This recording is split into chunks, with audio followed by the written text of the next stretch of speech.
नमस्कार, good morning, सुप्रभात, जय जोहार। मैं हूं आपके साथ आकांक्षा। 7 की बड़ी बात मॉर्निंग प्राइम में आप सभी का स्वागत है।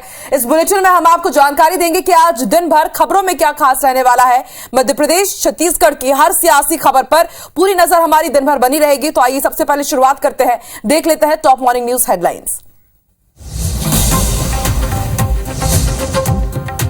मध्य प्रदेश के दौरे पर राष्ट्रपति द्रौपदी मुर्मू कल भोपाल को मिली विकास कार्यों की सौगात। आज महिला स्व सहायता कार्यक्रम में करेंगी शिरकत। संघ प्रमुख मोहन भागवत का छत्तीसगढ़ दौरा जारी। अंबिकापुर में प्रांत प्रमुखों के साथ करेंगे बैठक। कल सभा में कहा, भारत को मातृभूमि मानने वाला हर शख्स हिंदू। सीएम भूपेश बघेल की भेंट मुलाकात का दौर जारी। खुज्जी विधानसभा का करेंगे दौरा। डोंगरगढ़ को मिलेगी विकास कार्यों की सौगात।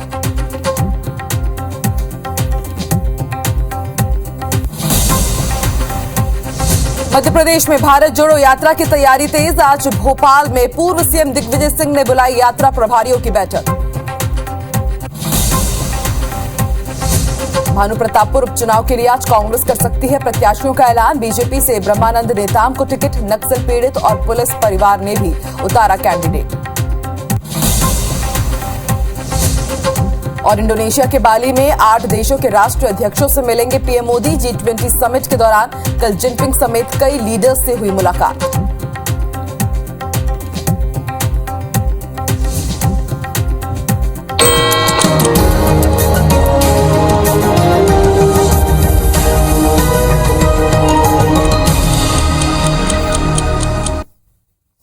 और मॉर्निंग बुलेटिन की शुरुआत बड़ी खबर के साथ। शाजापुर से इस वक्त की बड़ी खबर आपको बता दें, टोल नाके पर जमकर तोड़फोड़ हुई है। टोल नाके में रुपए नहीं देने को लेकर यह पूरा विवाद हुआ और तोड़फोड़ का सीसीटीवी फुटेज भी सामने आया है।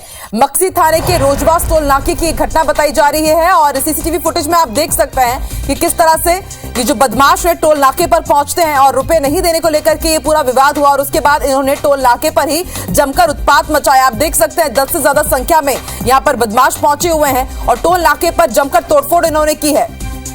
पुलिस जांच में जुटी हुई है। इन्होंने शीशे तोड़ दिए। वहां पर जो खिड़कियां लगी हुई थी, देखिए किस तरह से ढेर सारे लोग वहां पर इकट्ठा होते हैं और फिर उसके बाद टोल नाके पर जमकर तोड़फोड़ करते हैं। अजीत जुड़ चुके हैं हमारे साथ। अजीत, दिन दहाड़े किस तरह से यहां पर तोड़फोड़ हो रही है, उसकी तस्वीरें भी हम अपने दर्शकों को दिखा रहे। कुछ कार्रवाई हुई है, एक्शन लिया गया इन उपद्रवियों के खिलाफ? देखिए, मैं आपको बता दूं कि रोजगार टोल नाके पर अक्सर इस प्रकार के विवाद सामने आते हैं। जब कभी कोई दबंग या कोई नेता वहां से गुजरता है तो टोल देने में आनाकानी करता है, जिसकी वजह से टोल नाके कर्मचारियों से उन लोगों का विवाद और तोड़फोड़ होती है। पहले भी इस प्रकार की घटनाएं सामने आ गई है। ये घटना मंगलवार की है, जब कुछ लोग यहाँ टोल नाके से निकल रहे थे तो टोल जब के पैसे देने को लेकर टोल कर्मचारी और इनके बीच विवाद हो गया। विवाद इतना ज्यादा हो गया कि अपनी दबंगई दिखाने के लिए कम से कम 30 से 40 लोग पूरे टोल नाके की बिल्डिंग में घुस गए और जहाँ जो दिखा उसको लैपटॉप, कुछ गिरफ्तारियां हो पाई क्या? क्योंकि बड़ी संख्या में यहाँ पर ये उपद्रवी दिख रहे हैं। नहीं, हैरत की बात यह है कि पुलिस मौके पर पहुंची, उसके बाद भी ना तो किसी प्रकार की कोई शिकायत टोल नाके कर्मचारी की ओर से अभी तक हुई है और ना ही कोई लोग के नाम सामने आए हैं। पुलिस सिर्फ जानकारी दे रही है कि इस प्रकार का। निश्चित तौर पर इस पर लगता है कि जब इस प्रकार की बड़ी घटना के बाद भी कोई कार्रवाई नहीं हो रही तो कहीं ना कहीं राजनीतिक दबाव के चलते ये सब हुआ है। राजनीतिक दबाव है या फिर लापरवाही है? अगर इस तरह के सीसीटीवी फुटेज सामने आता है उसके बाद भी कार्रवाई नहीं हो रही है तो सोचिए दूसरों के सामने क्या उदाहरण पेश होगा। शुक्रिया अपनी जानकारी के लिए अजीत।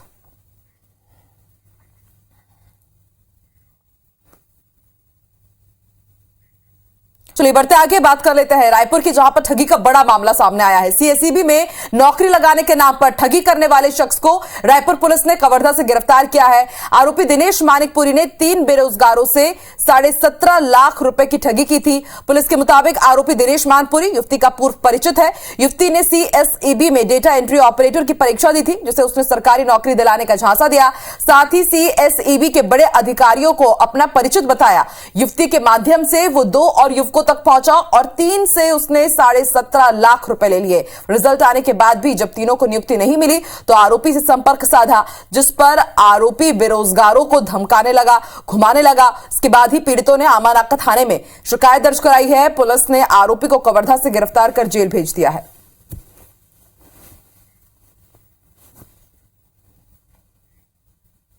चलिए बढ़ते हैं आगे। हमारे साथ हमारे सहयोगी तहसीन जैदी इस वक्त रायपुर से लाइव जुड़ रहे हैं। तहसीन, पूरा मामला क्या है हमारे दर्शकों को ये भी बताइए, और इसके साथ ही एक बड़ा सवाल ये कि रायपुर के साथ ही पूरे छत्तीसगढ़ में इस तरह के कई ठग और इनके गिरोह सक्रिय हैं, लेकिन पुलिस चाह करके भी इन पर रोक नहीं लगा पा रही, क्योंकि आए दिन इसी तरह के बड़े मामले सामने आ रहे हैं। देखिए, जिस तरीके से एक बड़ी ठगी का मामला सामने आया, जिसमें 17.5 लाख रुपए की यहाँ पे ठगी हुई है, सरकारी नौकरी लगाने के नाम पे ठगी हुई है। इसमें जिस तरीके से बात सामने आई कि सीएसई विभाग में पिछले दिनों डाटा एंट्री ऑपरेटर की एक जॉब निकली थी, उसमें लाखों लोगों ने उसमें आवेदन दिया था और पोस्टें जो थी वो कम थी। उसमें जो है ये जो दलाल है, जो ये शातिर ठग हैं, ये सक्रिय हो गए थे। उसी में एक मामला जो सामने आया है, ये दिनेश कुमार मानिकपुरी है, मूलतः कबीरधाम का रहने वाला है, और ये जो आमाना का निवासी, जो एक राजीव नगर स्थित जो युवती है, जो प्रार्थिया है इसमें, उसके वो परिचित है। उसके अलावा उसके 2 और साथी जो लोग हैं, उनसे 6.5 लाख रुपए और 4.5 लाख रुपए, कुल मिला के 17.5 लाख रुपए उसने डाटा एंट्री ऑपरेटर की नियुक्ति दिलवाने के लिए उन्होंने लिए, और अपने आप को सीएसईबी में जो अधिकारी उनसे रसूख बताया है। और उसके बाद जब वो लिस्ट आई है, जब सूची आई है, तो उसमें उनका नाम नहीं हुआ। तब उन्होंने उस बात का तकाजा किया पैसे लौटाने के लिए, तो उसमें उन्होंने आज दे रहा हूं कल दे रहा हूं करके टालम टोल करता रहा। उसके बाद जो है पुलिस में उसके परिजनों ने शिकायत की, और जब पुलिस में शिकायत की तो पुलिस ने उसको गिरफ्तार किया। यहाँ पे आकांक्षा ये कहना जरूरी होगा, लाजमी होगा इस बात के लिए कि इस तरीके की जो ठगी है, खासतौर से सरकारी नौकरी लगाने के नाम पे, ये कोई पहली ठगी नहीं। इससे पहले भी कई मंत्रालय जैसी जगहों पे कई ठगी उसमें हो चुकी है। और यहाँ पे IPC 24 भी प्रदेशवासियों से अपील करता है कि इस तरीके के पैसे देना जो है वो भी एक अपराध है, और इससे बचे, और इस तरीके की जो ठगी है उससे बचा जा सकता है। और क्योंकि जो कोई भी पैसा लेके कोई भी व्यक्ति नौकरी नहीं लगा सकता, तो इसलिए इस तरह की बार ये अपील कर चुका है तहसीन, और एक बार फिर से इसी तरह का मामला सामने आया है, जो यही कहीं ना कहीं कह रहा है कि अगर आप किसी को पैसे देंगे नौकरी लगवाने के लिए, तो आप इसी तरह से ठगे जाएंगे, क्योंकि ठगों का कई बड़े बड़े गिरोह इस वक्त पूरे छत्तीसगढ़ में सक्रिय हैं। बहुत बहुत शुक्रिया तहसीन पूरी जानकारी के लिए। तो IBC 24 बार बार अपने दर्शकों से अपील यही कर रहा है कि आप ठगी के शिकार ना हो। अगर किसी को पैसे दे रहे हैं तो ध्यान से दीजिए, क्योंकि इसी तरह के कई गिरोह इस वक्त पूरे छत्तीसगढ़ में सक्रिय हैं। बड़ी खबर शाजापुर से बता दें, 4,85,000 की लूट का खुलासा हो गया है। फरियादी मुनीम ने ही लूट की साजिश रची थी। आरोपी से कथित लूट की पूरी रकम बरामद कर ली गई है। करीम खान ने लूट की झूठी रिपोर्ट लिखवाई थी। बाइक सवार लुटेरों की पुलिस को झूठी कहानी सुनाई गई, और उसके बाद शाजापुर पुलिस ने आरोपी को गिरफ्तार कर लिया है। तो कुछ दिन पहले ही हमने आपको शाजापुर से बड़ी खबर बताई थी कि करीब 4.25 लाख रुपए की लूट हुई थी, और देखिए फरियादी मुनीम ही लूट की साजिश करता था। आरोपी से कथित लूट की पूरी रकम भी बरामद कर ली गई है। पुलिस ने आरोपी को गिरफ्तार भी कर लिया है। संदेह होने पर पुलिस ने गंभीरता से प्रकरण को लिया, क्योंकि लूट की राशि काफ़ी बड़ी थी, 4,85,000। तो साइबर की टीम पूरी, संबंधित SDOP, एडिशनल SP, संबंधित थाना प्रभारी इसमें लगे हुए थे, और इन्होंने गंभीरता से काम करते हुए और इसका भी, इस प्रकरण को भी सुलझाया। छत्तीसगढ़ के करीब 1.5 लाख पेंशनर्स को सरकार ने बड़ी सौगात दी है। दरअसल सरकार ने उनके महंगाई भत्ते को बढ़ाकर 33% कर दिया है, जिसे लेकर वित्त विभाग ने अब बाकायदा आदेश जारी कर दिए हैं, और इस आदेश के मुताबिक पेंशनर्स को 1 अक्टूबर से बढ़ा हुआ DA मिलेगा। इसी के साथ अब प्रदेश में सभी तरह के कर्मचारी और पेंशनर्स को महंगाई भत्ता एक समान कर दिया गया है। पहले पेंशनर्स को 28% महंगाई भत्ता मिलता था।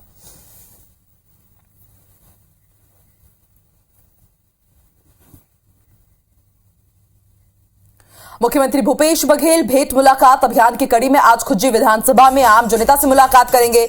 इस दौरान मुख्यमंत्री लोगों से संपर्क और संवाद के साथ सरकार के कामकाज का फीडबैक भी लेंगे। साथ ही विभिन्न संगठनों के प्रतिनिधियों से मुलाकात करेंगे। इससे पहले मुख्यमंत्री भूपेश बघेल डोंगरगढ़ में सुबह अधिकारियों के साथ समीक्षा बैठक लेंगे, फिर कई विकास कार्यों का शिलान्यास करेंगे, लोकार्पण करेंगे। मुख्यमंत्री डोंगरगढ़ के स्वामी आत्मानंद स्कूल में स्वर्गीय इंदिरा गांधी की मूर्ति का अनावरण भी करेंगे। उसके बाद मंदिर दर्शन के लिए जाएंगे और सी मार्ट का लोकार्पण करेंगे। इसके बाद दोपहर करीब 12 बजे इंद्रप्रस्थ मिनी स्टेडियम ग्राम छुरिया पहुंचेंगे, और वहां से उनका भेंट मुलाकात कार्यक्रम शुरू होगा।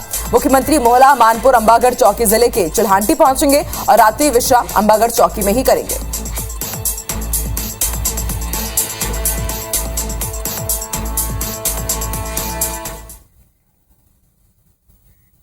मध्य प्रदेश की रीवा में बिरसा मुंडा जयंती के अवसर पर जनजातीय गौरव दिवस मनाया गया और इस मौके पर भाजपा विधायक दिव्यराज सिंह समेत अन्य नेताओं की मौजूदगी में फिल्मी गानों पर जमकर डांस हुआ। कुछ दिन पहले ही इस गवर्नमेंट कॉलेज के भवन निर्माण के मौके पर इसका नाम बिरसा मुंडा के नाम पर किया गया, लेकिन उनकी जयंती के मौके पर फिल्मी गीतों पर डांस को लेकर अब लोग आलोचना कर रहे हैं। साथ ही डांस का ये वीडियो भी जमकर वायरल हो रहा है।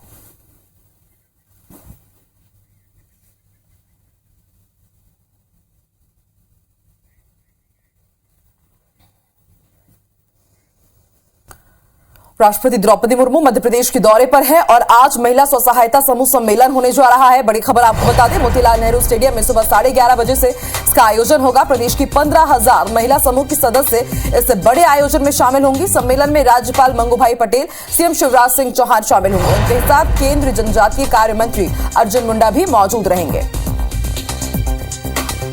तो 2 दिवसीय दौरे पर मध्य प्रदेश पहुंची हुई हैं राष्ट्रपति द्रौपदी मुर्मू। कल शहडोल के जनजातीय गौरव दिवस में वो शामिल हुई और आज स्व सहायता समूह सम्मेलन का आयोजन किया जा रहा है मोतीलाल नेहरू स्टेडियम में। सुबह 11:30 बजे से इसका आयोजन होगा और इसमें सीएम शिवराज सिंह चौहान भी शामिल होंगे।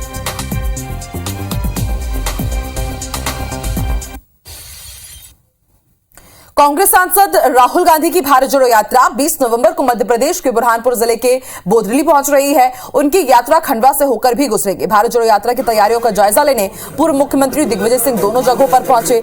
दिग्विजय सिंह के साथ पूर्व कांग्रेस प्रदेश अध्यक्ष कांतिलाल भूरिया, सुरेंद्र सिंह शेरा और अरुण यादव भी थे। नेताओं ने भारत जोड़ो यात्रा के सड़क मार्ग का निरीक्षण किया, साथ ही पार्टी कार्यकर्ताओं से तैयारियों को लेकर बात भी की। मुख्यमंत्री दिग्विजय सिंह भोपाल में भारत जोड़ो यात्रा के प्रभारियों की आज बैठक भी लेने जा रहे हैं।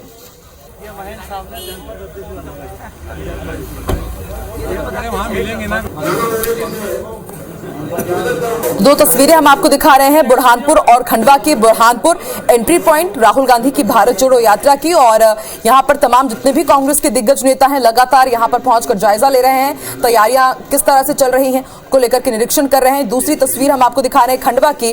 कार्यकर्ताओं से मुलाकात की पूर्व सीएम दिग्विजय सिंह ने और पूरी जिम्मेदारी सौंपी गई भारत जोड़ो यात्रा के लिए इन कार्यकर्ताओं को भी।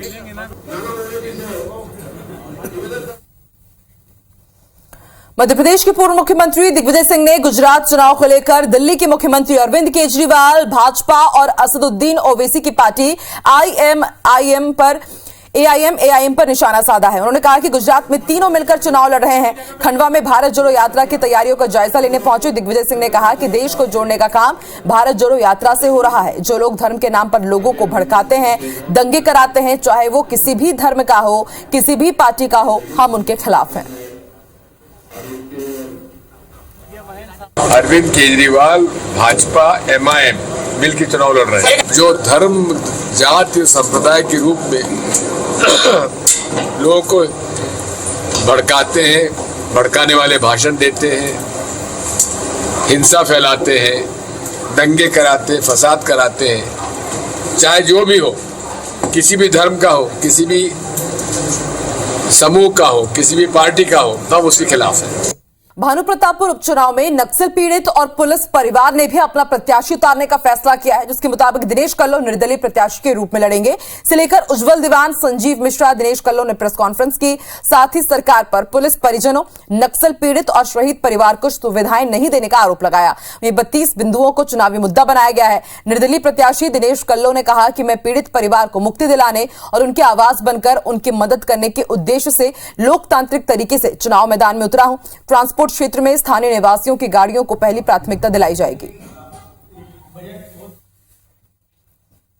जितने भी संगठन, जितने भी शासकीय कर्मचारी और जितने अनियमित कर्मचारी, रसोइया संघ, इन सब की आवाज ये उठाएंगे हम सब की तरफ से।